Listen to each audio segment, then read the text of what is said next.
पहले तो मैं उस एमपी साहब को चैलेंज करता हूं, अगर आपका बेटा आपका पुत्र हो हमारे पास भेजो, आपका अग्निवीर हो ना हो 10,000 रुपए सिक्योरिटी में हम रखेंगे उसको अपने पास। वो है लाश एक ताबूत में बंद हो गए, एक गरीब परिवार के घर पे आती है, एक गांव में आती है, सबसे पहले फूलों की माला लेके वही नेता वहां भाषण गोता है, भाषणों के ढकोसले देता है। हम इसको सलाम करते हैं, इसने देश के लिए शहादत दी। अरे घटिया आदमी, तू अपनी क्यों नहीं बताता है शहादत? ये शहादत नहीं, ये तुम्हारी जो सरकार उसने जान ली है एक गरीब परिवार के बच्चे की, एक गरीब। नमस्कार, मैं हूं अजय भारद्वाज और आप इसमें ग्राउंड मीडिया देख रहे हो। और आप सभी को पता है कि युवा आंदोलन यानी कि जवानों का एक आंदोलन की शुरुआत हो चुकी है। उसी को लेकर के एक बार फिर हमारी टीम है सांपला में मौजूद। और कल 102 पंचायतों ने एक बड़ा फैसला लिया था, वो भी हम आपके सामने लेकर के आए थे। फिलहाल अग्निपथ योजना को लेकर के जो देश का युवा आग बबूला है उसी को लेकर के रसिकार एक बार फिर हमारे साथ मौजूद है। सबसे पहले तो राम राम भाई साहब। आपको भी राम राम। जितने दर्शक आपके चैनल के माध्यम से देख पा रहे सभी साथियों को रस शिकारा की तरफ से राम राम। बिल्कुल अर्ज भाई, एक फैसला लिया गया यहाँ पर आज, फिर अंतिम फैसला, क्या कहना चाहिए फैसले को लेकर के? देखिए, इस चीज को अंतिम फैसला नहीं कह सकते जी, क्योंकि अंतिम फैसला इसलिए नहीं है, जैसे जैसे आंदोलन आगे बढ़ता रहता है फैसले बदलते जाएंगे, आंदोलन में बदलाव आता जाएगा, तो ये अंतिम फैसला नहीं है। तो भाई साहब, क्या लगता है इस योजना को लेकर के, मतलब ये पंचायतें रखी जा रही है, तो मतलब एक ठोस फैसला तो लेना चाहिए ना? देखो, पहले हम बात करते हैं हम किस चीज के लिए इकट्ठे हो रहे हैं जी। अग्निपथ के लिए, अग्निवीरों के लिए।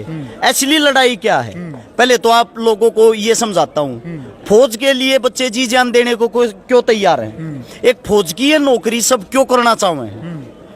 आप सभी साथियों को बता दूं भाई, जितने साथी मेरी आवाज को सुन पा रहे हैं, एक 1941 में जिस वक्त हम गुलाम थे, एक आदमी का जन्म हुआ था, एक बच्चे का जन्म हुआ था जिसका नाम था जसवंत सिंह रावत जी।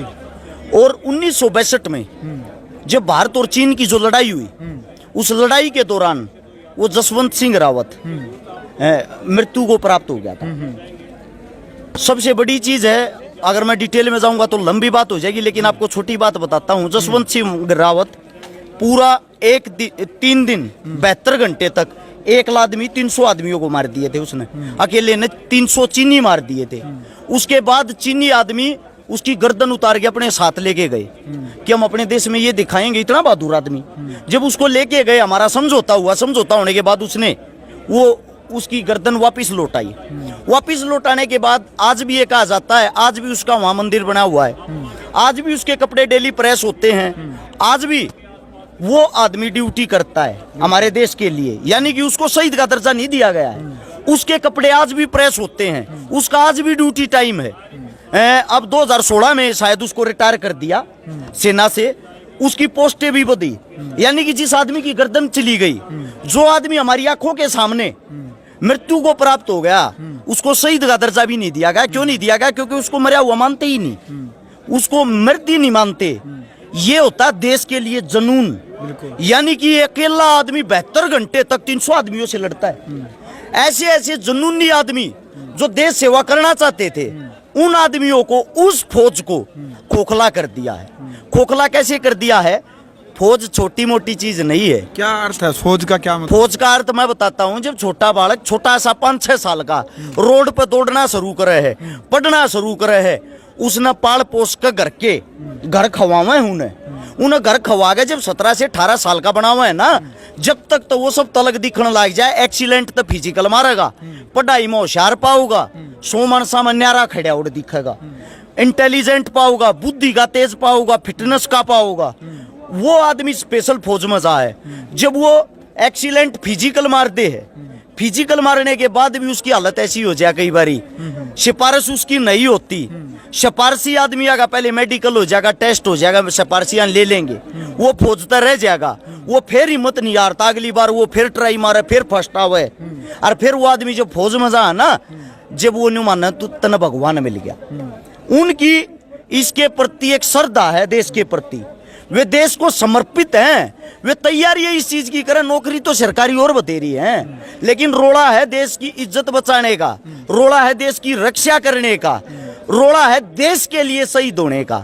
और नेता मंत्रियों ने फौज को क्या बना रखा है? ये तो थी फौज की तैयारी। अब सुनो, नेता मंत्रियों ने क्या बना रखा? डमरू। वो कैसे? जब कोई भाई फौज में लग जाएगा, जैसे ही कोई चुनाव आऊगा उस टाइम हमला करवाऊंगे अपने आप साजिश रच के। उदाहरण के तौर पर पुलवामा हमला, वो कोई अटैक नहीं था, वो सरकार का अटैक था।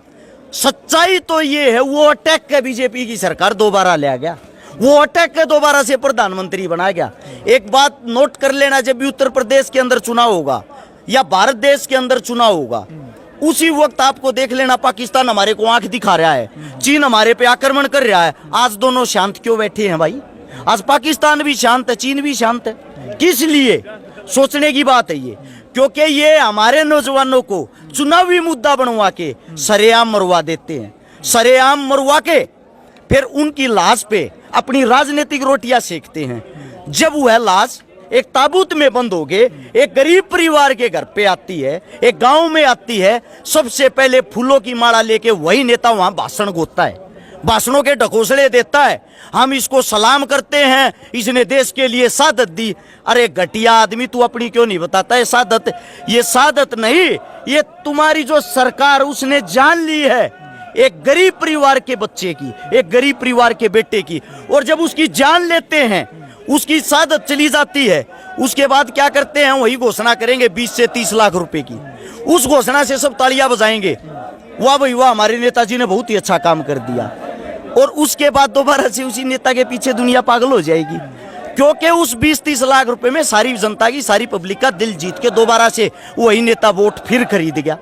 लेकिन उस परिवार की वंशवेल का क्या होगा? मैंने पहले भी बताया था, आज फिर बता रहा हूं। इकलौते हरियाणा और पंजाब में 5000 परिवार ऐसे हैं जिनके अकेले अकेले बेटे थे, वो बॉर्डर पर शहीद हो गए।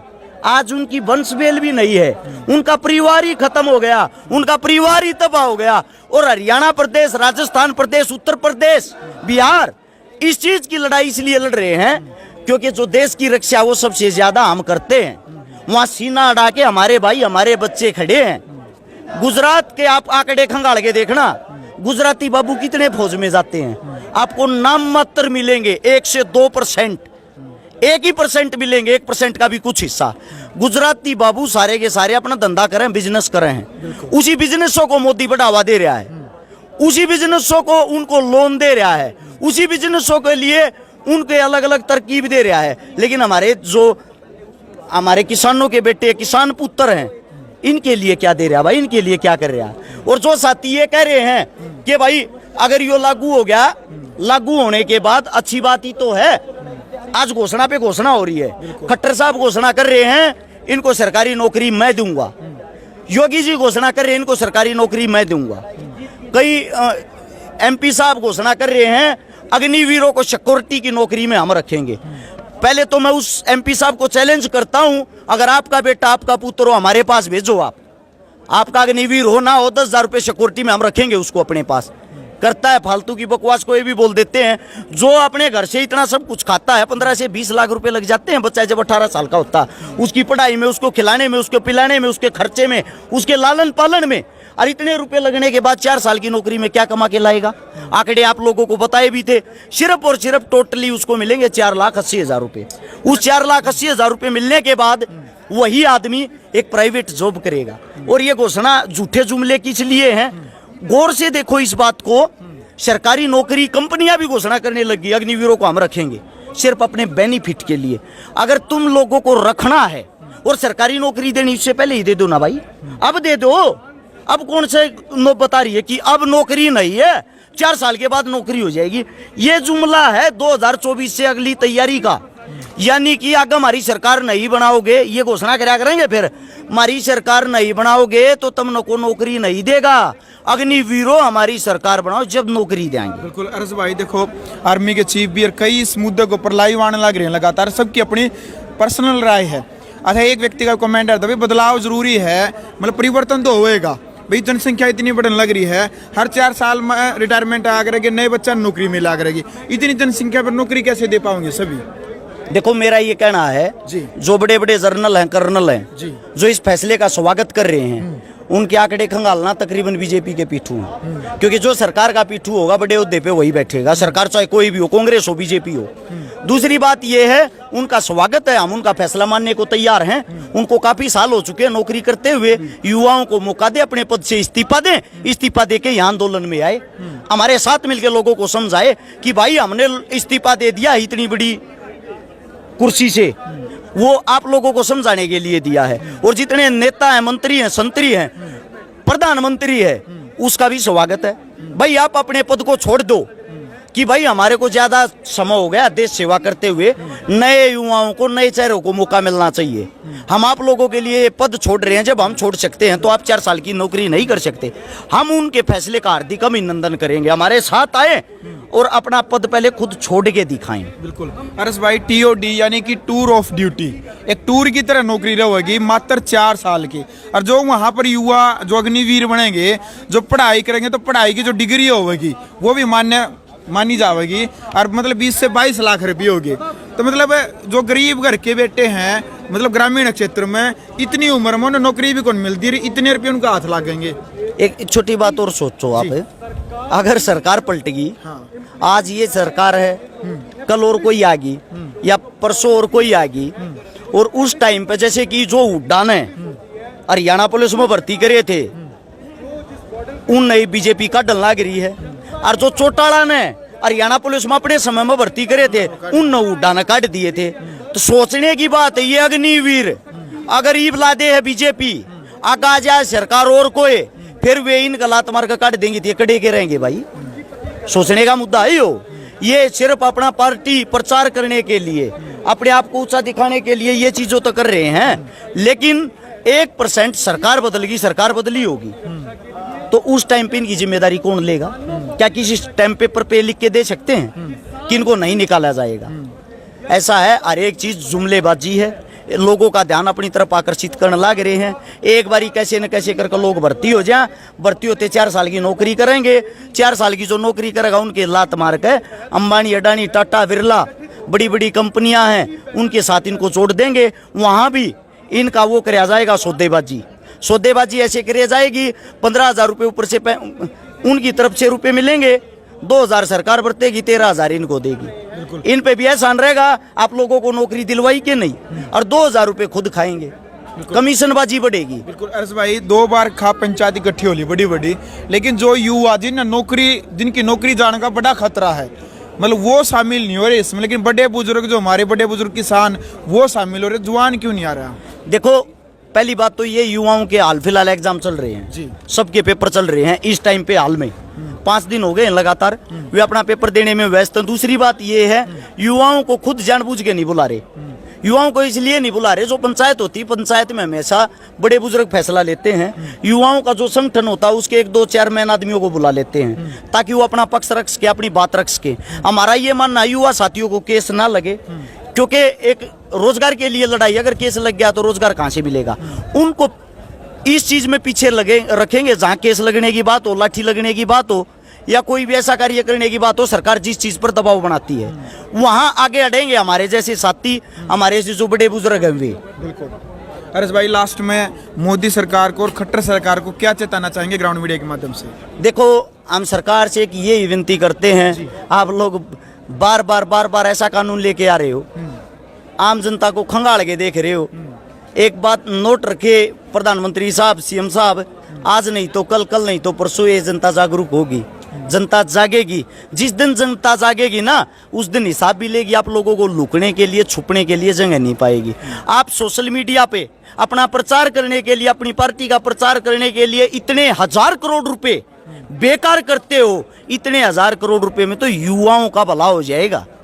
आप ये पार्टी प्रचार छोड़ के, आप ये अपने बैनर और ये जो खर्च होता है उनको छोड़ के अगर अपने देश पर ध्यान दो ना, तो आपका देश अपने आप ही जय जयकार करने लग जाएगा। आपको पोस्टर चिपकाने की जरूरत नहीं पड़ेगी। जो युवा हैं, इन पर आप जो बार बार ये उल्टे सुल्टे अनाप शनाप कानून लेके आते हो, कम से कम एक कोई अच्छी सी कमेटी बैठाया करो, कमेटी बना के अच्छे फैसले लिया करो। अब आप ये सोचोगे मैं इतनी बड़ी बात क्यों बोल रहा हूँ? मैं इसलिए बोल रहा हूँ, जिस दिन से ये तोड़ लेके आए हैं, 1 हफ्ते के अंदर आप लोगों ने 4 बदलाव कर लिए। अगर ये सही होता तो 4 बदलाव क्यों करते? बिल्कुल। और आने वाले समय में आप इसको 100% वापिस भी लोगे, फिर कह दोगे कि ये लोगों के समझ नहीं आया। ये सिर्फ ये चीजें आरएसएस को, बीजेपी को और आपके अंधभक्तों को ही समझ क्यों आती है और किसी को समझ आती नहीं पूरे देश को। तो कृपया करके इतनी अग्नि परीक्षा लेनी छोड़ दें, देश को एक देश की तरह संभालें, इसको पाकिस्तान ना बनाएं। अमीर अमीर होता जा रहा है, गरीब गरीब होता जा रहा है। बिल्कुल भाई, वीडियो आपने देख लिया। फिलहाल हमारे साथ सामाजिक कार्यकर्ता अरच्छिकारा मौजूद थे। इनकी क्रिया की प्रतिक्रिया यानी कि इस मुद्दे को लेकर के, अग्निपथ योजना को लेकर के जो इनकी राय है वो अब आपने सुन ली है। आपने भी अपनी पर्सनल राय कमेंट बॉक्स में रखनी है। यदि आपको ये वीडियो अच्छी लगी तो वीडियो को ज़्यादा से ज़्यादा शेयर करें। ग्राउंड मीडिया के लिए अपने कैमरा शो गिंजार के साथ मजा भारद्वाज। राष्ट्र निर्माण की जानकारी के लिए ग्राउंड मीडिया चैनल को सब्सक्राइब करें और शेयर करें।